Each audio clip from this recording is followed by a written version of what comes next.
ఇందులో నుంచి ఆ నూనె బయటకు వచ్చి ఈ మసాలాలో ఆ మంచి ఎర్రటి రంగు వచ్చేసింది చూసారా. సగమేమో మన స్వస్తిక్ కారపొడి వల్ల ఈ మంచి రంగు వచ్చింది, ఇంకోటి చక్కగా మనం అన్నీ మంచిగా వేయించుకున్నాం. ఇప్పుడు దీంట్లో తగినన్ని నీళ్లు పోసేసుకుందాం. ఇందులో అన్ని మంచి గుణాలు ఉన్నాయి. మనం వేసిన ఆ కొబ్బరి పేస్టు, టమాటాలు అన్నీ బ్రహ్మాండంగా ఉన్నాయి. దీంట్లో తగినన్ని నీళ్లు పోసి మళ్ళీ దీన్ని ఉడికించుకుందాం. ఎప్పటి వరకు?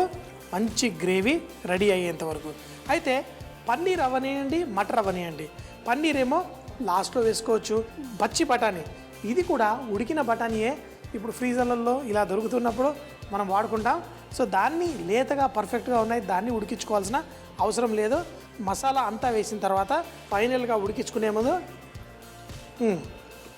కొంచెం అంత ఉప్పు పడుతుంది, కొంచెం అంత ఉప్పు వేసేసి మూత పెట్టి బాయిల్ అవనిద్దాం. లాస్ట్లో మంచి కలర్ రావడం కోసం కొంచెం క్రీమ్ కూడా వేసి ఫినిష్ చేద్దాం. కానీ దీన్ని ఫస్ట్ ఈ గ్రేవీ మంచిగా ఒక 5 నిమిషాల పాటు మసిలి పర్ఫెక్ట్గా కుక్ అవ్వాలి. మసిలిన తరువాత ఇప్పుడు మీరు సడన్గా చూస్తే ఈ గ్రేవీ చిక్కగా సిల్కీగా తయారైంది. అందులో ఏ జీడిపప్పు వేయలేదు, ఏం వేయకుండా అంతకంటే మంచిగా వచ్చేసింది.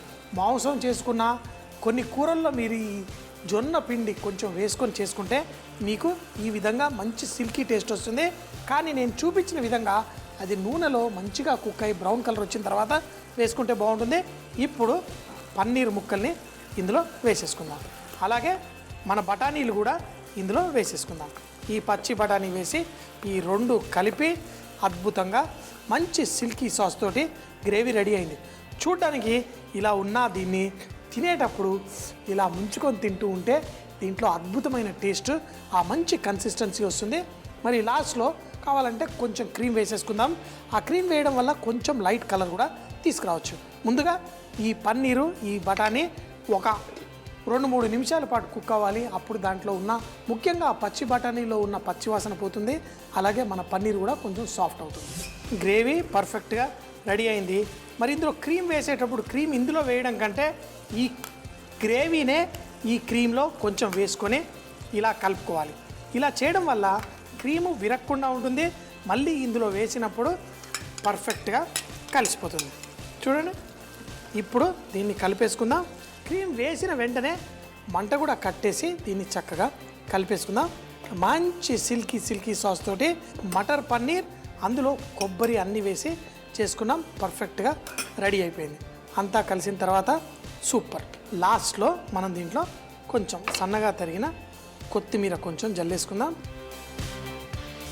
మన క్రీమ్ వేసిన వెంటనే దీంట్లో కొంచెం అంతా కస్తూరి మేతి పొడి వేసేసుకుంటే పర్ఫెక్ట్గా ఉంటుంది. అయితే కస్తూరి మేతి దీంట్లో వేసి కలిపేసుకొని దీన్ని మరి ఇంకా ఎక్కువ కుక్ చేయక్కర్లేదు.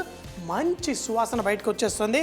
స్టవ్ కట్టేద్దాం, మూత పెట్టేద్దాం. ఒక 2-3 నిమిషాల తర్వాత ఆ కస్తూరి మేతితోటి మంచి వెన్న వాసన బయటకు వస్తుంది. అమ్మా, అలాంటి వాళ్ళది నిజమైన ప్రేమ కాదు, అది వ్యామోహం. ఎగ్జాక్ట్లీ చిన్నత్త, నిజంగా ప్రేమించుకున్న వాళ్ళు అలా చేయరు. ఎంత మనసు విరిగిపోతే కన్న కూతుర్ని పట్టుకొని మా దృష్టిలో చచ్చిపోయా ఉంటుందా తల్లి?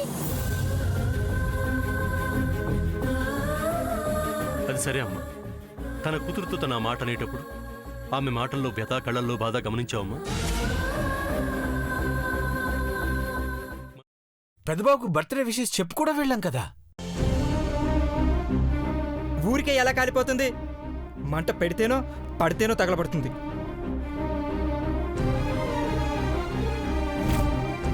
కరెక్ట్ చిన్నబాబు, నీకొచ్చినట్టే నాకు డౌట్ వచ్చింది. పార్వతే షర్టును తగలబెట్టిందనుకుంటా.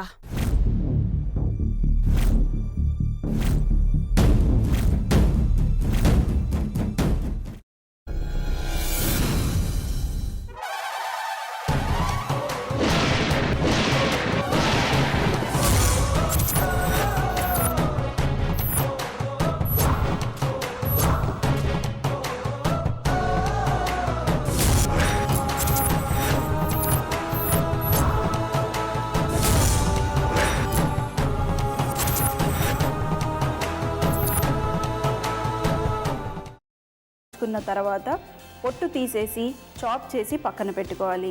ఒక ప్యాన్లో కొద్దిగా నూనె వేడి చేసి అందులో ఆవాలు, మినప్పప్పు, శనగపప్పు, కరివేపాకు, సన్నగా తరిగి పెట్టుకున్న ఉల్లిపాయలు వేసుకుని 1 నిమిషం పాటు వేయించుకోవాలి. ఆ తర్వాత కాల్చి కట్ చేసి పెట్టుకున్న వంకాయని కూడా అందులో వేసుకుని బాగా మిక్స్ చేసి బౌల్లోకి ట్రాన్స్ఫర్ చేసుకుని అందులో తగినంత చిక్కటి పెరుగు లేదా పల్చటి పెరుగు వేసుకుని మిక్స్ చేసి అన్నంతో కానివ్వండి, చపాతీతో కానివ్వండి సర్వ్ చేసినా చాలా బాగుంటుంది.